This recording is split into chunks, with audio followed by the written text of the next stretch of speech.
Banks are the arteries of a modern economy. They channel savings into investments, fund businesses, and power growth.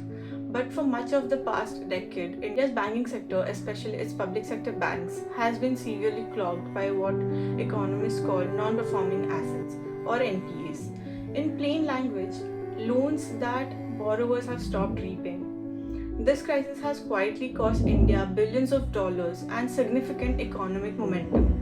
The problem here is, at its peak in 2018, India's gross NPA ratio touched nearly 12%, meaning 1 in every 8 rupees lent by Indian banks was unlikely to be recovered.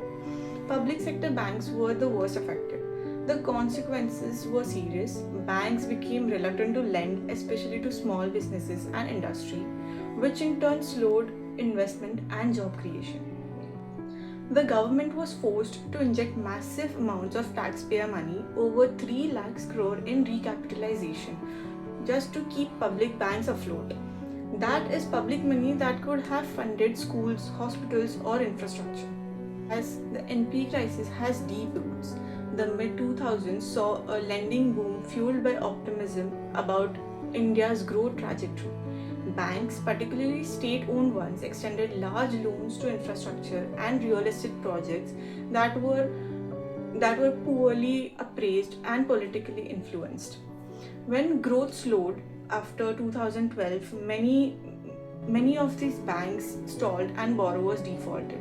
The problem was compounded by inadequate credit appraisal systems, weak governance in public banks, and a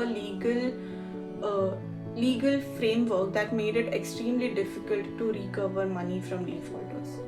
The Insolvency and Bankruptcy Code of 2016 was a landmark reform. It gave lenders a time-bound legal process to resolve defaults and recover dues, and it has had real impact. Asset reconstruction companies provide another mechanism to clean up bank balance sheets.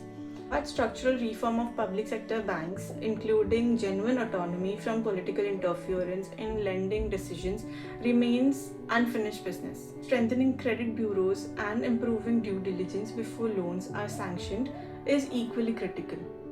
To close the topic, I would say the NPA crisis is a reminder that financial health and economic health are inseparable. A banking sector burdened by bad loans cannot efficiently allocate capital, and an economy without efficient capital allocation cannot grow to its potential. India has made progress, but vigilance and deeper reform are essential to ensure this crisis is not repeated. Thank you.